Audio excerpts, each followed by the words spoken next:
এই শুভ দিনে আমি আমার সংসারের সমস্ত দায়িত্ব মেজ বৌমার হাতে তুলে দিতে চাই।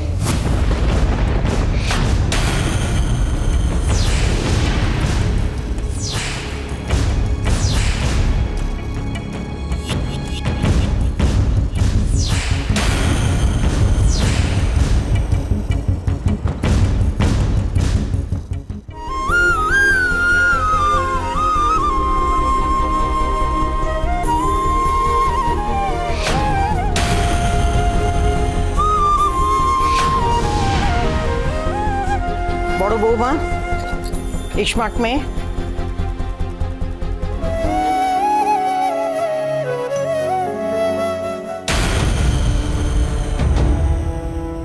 বড় বৌমা, এতদিন পাইস হোটেলের ক্যাশ বাক্সের চাবি তোমার কাছে থাকতো, এখন থেকে সেটা মেজ বৌমার হাতে থাকবে।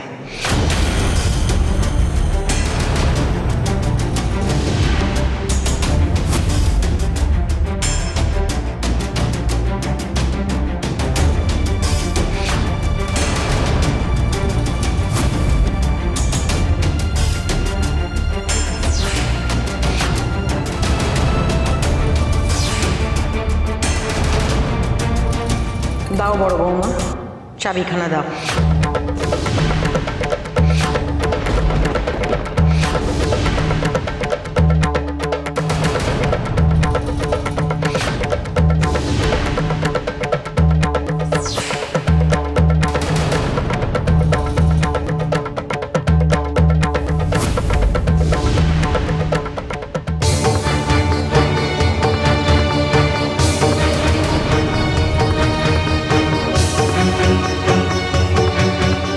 এই নাও স্মার্ট মেয়ে।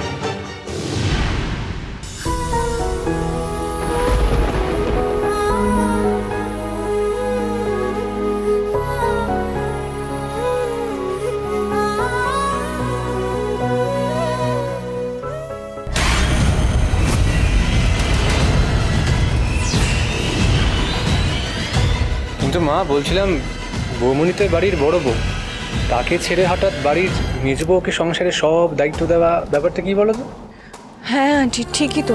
এই গোটা সংসারের দায়িত্ব আমি কি একা সামলাতে পারবো? সামলাতে পারবে বলেই তোমায় চাবিখানা দিলাম।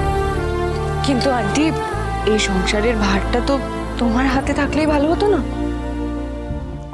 সব শাশুড়িদের একদিন নিজের জায়গা ছাড়তে হয়, ছেলের বউয়ের হাতে সংসারের ভার তুলে দিতে হয়। কেন, তুমি কি ভয় পাচ্ছ?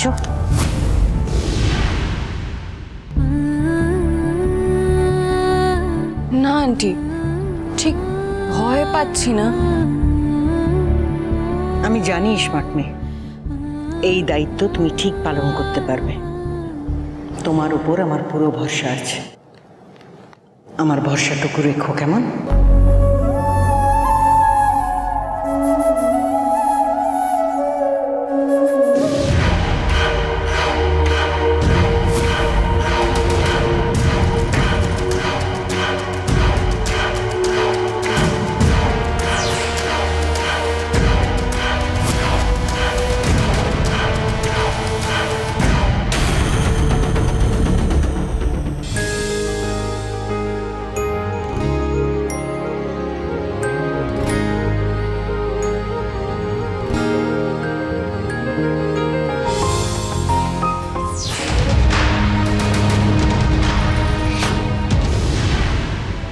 যে চাবির গোছা আমার হাতে আসার কথা ছিল, সেটা মেজ বউয়ের আঁচলে চলে গেল।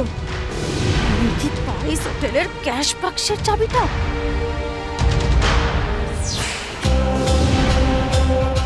মা, আপনি আজ অবধি যা সিদ্ধান্ত নিয়েছেন আমি কিন্তু সব মুখ বুজে মেনে নিয়েছি, কিন্তু আজকের এই সিদ্ধান্তটা আমি মেনে নিতে পারছো না, তাই তো? আর আমিও মানতে পারছি না মা। হ্যাঁ, আমি বিন্দুমাত্র অবাক হচ্ছি না তার জন্য। আমি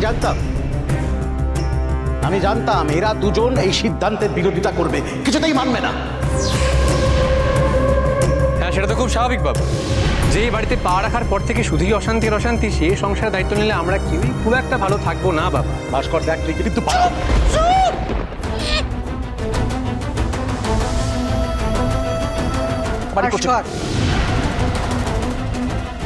আমি যোগ্য লোকের হাতেই সংসারের চাবি তুলে দিয়েছি।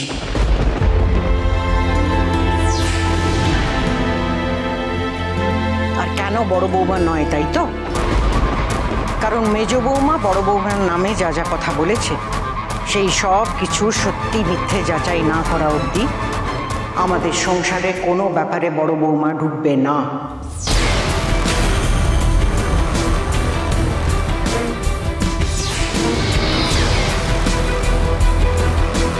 এ বাড়িতে বউ হয়ে থাকবে, পিকুর মা হয়ে থাকবে।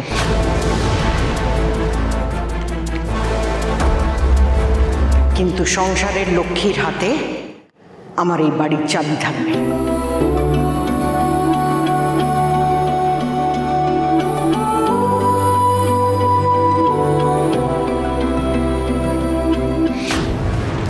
মা, আপনি মেজ বউয়ের মিথ্যেগুলোকে বিশ্বাস করবেন মা?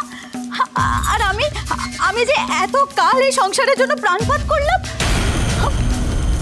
আমার স্বামী মারা যাওয়ার পর আমি আবার এই ভাঙা সংসারটাকে দু পায়ে ভর দিয়ে দাঁড় করিয়েছি। নিজের সুখ দুঃখের কথা একবারও ভাবিনি। আর আমার সেই আত্মত্যাগের এই প্রতিদান আমাকে অপবাদের বোঝা বয়ে বেড়াতে হবে মা। মা, যা দেখছি তুমি তো মেজ বৌদিকে অন্ধের মতন বিশ্বাস করছো। করো না। আমরা কথা বলি, তোমরা কিন্তু আরো অশান্তিতে পরে ভুগবে। তোমরা বৌমনিকে কেন ভরসা করছো না বুঝতে পারছি না তো। বিষয়টা ভরসার নয়। তাহলে দেখো বড় বৌমা, তুমি তো এতদিন সংসার সামলেছ, এবার মেজ বৌমাকে একবার সুযোগ দাও। পিকুর দিকে একটু বেশি করে নজর দাও। সন্তানকে ভালো করে মানুষ করা মায়ের একটা প্রধান দায়িত্ব। শঙ্কর, আজ থেকে দিবাকর আর ভাস্কর তোর সঙ্গে পাইস হোটেলে বসবে। না। না মানে? না কেন? পয়সা রোজগার করিস তুই। আর একটা জিনিস ভুলে যাস না, তুই এখন বিবাহিত, তোর বিয়ে হয়ে গেছে। বিয়ে হয়নি বাবা, জোর করে বিয়ে দিয়ে দেওয়া হয়েছে। আর এমনি তো আমি বিয়েটা মানি না, কোনো দিনও মানতে পারবো না। আর আমি এমনি কি পড়াশোনা করলাম? হ্যাঁ, এমনি আমি কলেজ থেকে পাশ করলাম মেজদার মতন এই পাইপ হোটেলে বসবো বলে, যে বৌদির কথায় পাইপ হোটেলে খাটবো বলে। কি নির্বোধ ছেলে! হরগৌরী পাইস হোটেল আমাদের পৈতৃক ব্যবসা। আমি জানি পৈতৃক ব্যবসা বাবা, কিন্তু সেটা তো মেজদা সামলাচ্ছে। আগামী দিনে সেজদাও সামলাবে। দয়া করে আমাকে এই সব ছোটখাটো কাজের মধ্যে একদম টানবে না। আমাদের এই হরগৌরী পাইস হোটেলের কাজটা কি এতটাই ছোট নাকি যে তোর গায়ে পুরো ফসকা পড়ে যাচ্ছে? আরে জানি, আমি জানি। দেখবেন, যতদিন আমি চাকরি বাকরি পাচ্ছি না, আমি হোটেলে কাজ করে দেবো, ঠিক আছে? বাহ ভাস্কর, তুই যে আমাদের হরগৌরী পাইস হোটেলকে এত হেয় করছিস, তুই কি জানিস যে এত বছর ধরে তোর পড়াশোনার খরচা, তোর কলেজের খরচা কোথা থেকে এসছে? জানিস, আমাদের এই হরগৌরী পাইস হোটেলের রোজগার থেকে আমাদের এই গোটা সংসারটা, এতগুলো মানুষের থাকা খাওয়ার খরচা সব একা সামলেছে আমাদের এই হরগৌরী পাইস হোটেল। তাই আমাদের হরগৌরী পাইস হোটেলের নামে আমি একটা বাজে কথাও শুনবো না ভাস্কর। ব্যাস, থামো সবাই। সংসারের দায়িত্ব মেজ বৌমার হাতে তুলে দেওয়ার সিদ্ধান্ত আমার। আর আমার এই সিদ্ধান্তের কোনো নড়চড় হবে না। তোমাদের কাছে একটাই অনুরোধ, সংসারের যদি ভালো কিছু না করতে পারো, দয়া করে ক্ষতি করার চেষ্টা করো না। কারণ আমি যদি এর কোনো প্রমাণ পাই, তাহলে কড়া ব্যবস্থা নেব।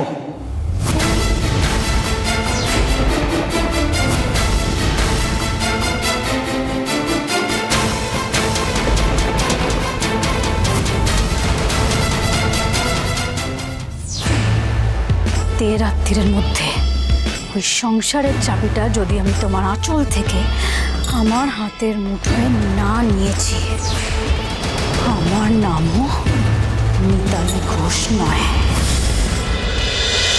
Horogory Pais Hotel.